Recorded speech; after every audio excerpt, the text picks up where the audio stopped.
नमस्कार दोस्तों, मैं doctor Vinay Agarwal, senior consultant orthopaedic surgeon, SCI international hospital, Greater Kailash, part 1, New Delhi. So arthritis बात करें, एक आर्थराइटिस का मतलब है जॉइंट इन्फ्लेमेशन, यानी जॉइंट में किसी भी तरीके की सूजन या चोट। तो जॉइंट कोई भी हो सकता है, उंगलियों से जॉइंट से लेकर कमर के जॉइंट्स, घुटना, कंधा, हिप्स, किसी भी जॉइंट में आर्थराइटिस हो सकता है। तो कॉमन भाषा में हम इसको कभी कभार गठिया और गठिया बाई के नाम से भी जानते हैं। तो कई टाइप्स का होता है आर्थराइटिस।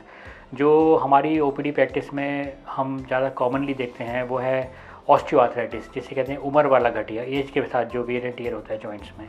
एक और टाइप का आर्थराइटिस होता है जिसे हम कहते हैं गठिया बाई या रूमेटॉइड आर्थराइटिस, जो एज से लिंक नहीं है। इसका रोल बेसिकली एंटीजन से होता है। जो शरीर में कुछ एंटीजन्स होते हैं जो जॉइंट्स के अगेंस्ट एक्ट करते हैं, उसकी वजह से रूमेटॉइड आर्थराइटिस होता है।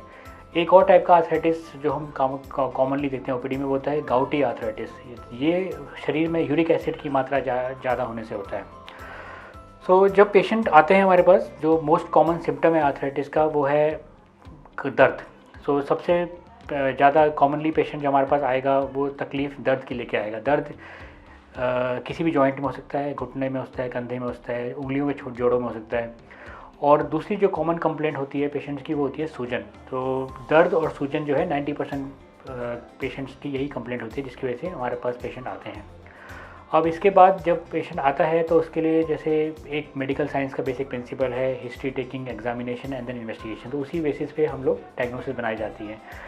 जो तकलीफ़ होती है उसके हिस्ट्री में ये होता है इम्पोर्टेंट जानना कि मरीज़ को खाली कोई चोट लगी है, उसकी उम्र क्या है, उसको तकलीफ़ कब से है और कौन से जोड़ इन्वॉल्व हैं।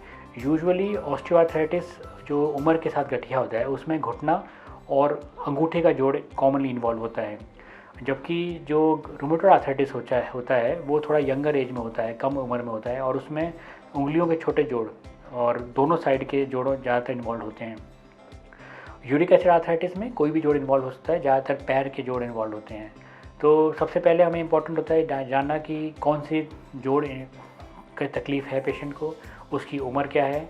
देन उसके हम रेलेवेंट इन्वेस्टिगेशन करते हैं। इन्वेस्टिगेशंस में इंपॉर्टेंट होता है, सबसे इंपॉर्टेंट इन्वेस्टिगेशन होती है एक्सरे, जिससे हम ये जानते हैं कि एक्सरे में जॉइंट का क्या स्टेटस है।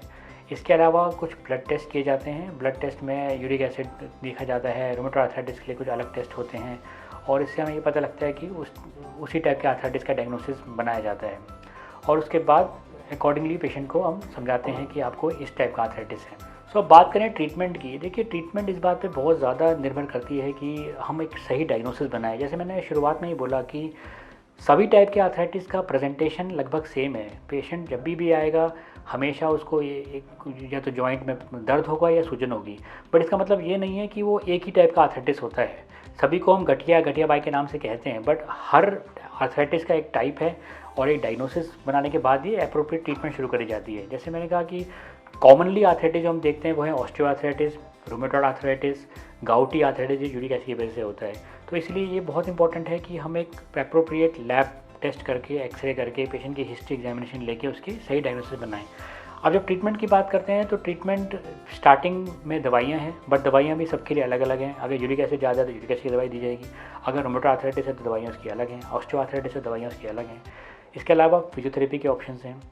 जब नेक्स्ट लाइन हो जाता है, यानी थोड़ा पेशेंट एडवांस स्टेज में आता है, तो उसके लिए हम थोड़ा इंटरवेंशन पे बिलीव करते हैं। जैसे इंजेक्शन देना पड़ता है कुछ लोगों को। इंजेक्शन भी अलग अलग टाइप के हो सकते हैं, अगेन जैसे उस पर डिपेंड करता है कि उसको कौन सा टाइप का आर्थराइटिस है।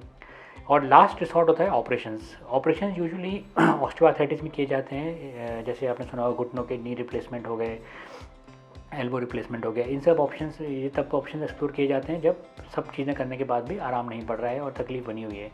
आजकल ऑपरेटिव ऑप्शंस में भी बहुत सारी वैराइटीज़ आ गई हैं। जो स्टैंडर्ड नी रिप्लेसमेंट हम करते थे, अब हमारे पास हाफ नी रिप्लेसमेंट होता है। हाई टिबियल ऑस्टोटमी एक चीज़ है जिसमें हम घुटने की अलाइनमेंट चेंज करते थे बिना घुटना बदले। और आजकल स्टेम सेल पे भी काफ़ी रिसर्च हो रही है। इनफैक्ट हमारा हॉस्पिटल जो है स्टेम सेल का रिसर्च का हब है और हमारे पास काफ़ी एडवांस मशीन्स हैं।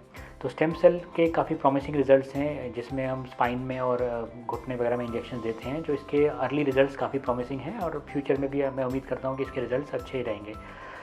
सो इम्पॉर्टेंट ये बात इस टॉक से मैं आपको जो टेक होम मैसेज में देना चाहूँगा वो ये है कि घुटने में दर्द या घुटने में सूजन, कोई भी जोड़ में दर्द या कोई भी जोड़ में सूजन, ये कई सारी बीमारियों का एक कॉमन लक्षण होता है। इसको हम अपनी कन्वीनियंस के लिए इसको गठिया बाई आर्थराइटिस में क्लब कर देते हैं, बट ये सब चीज़ें सेम नहीं हैं। इसका एक हर आर्थराइटिस का एक टाइप होता है, उसकी एक डायग्नोसिस बनाई जाती है proper after investigation and doctor के देखने के बाद, और उसका इलाज भी उसी हिसाब से होता है। तो इसलिए जो मैसेज मेरा ये रहेगा इस टॉक के थ्रू कि आपको अगर कोई तकलीफ़ है जोड़ से संबंधित, तो ज़रूर अपने नियरेस्ट डॉक्टर को या हॉस्पिटल कंसल्ट करें, ऑर्थोपेडिक डॉक्टर को, और उसके अकॉर्डिंगली, उसकी एडवाइस के अकॉर्डिंगली ही आप उसको मतलब जब वो डायग्नोसिस बनाए उसके हिसाब से फिर आप उसका इलाज चले। तो मैं उम्मीद करता हूँ कि आपके आर्थराइटिस संबंधित आज सवालों को कुछ मैं आंसर दे पाया होगा। आपके कुछ क्वेरीज़ हों अगर इसके बावजूद भी, तो आप इस नीचे लिखे लिंक पे क्लिक कर सकते हैं। Thank you very much.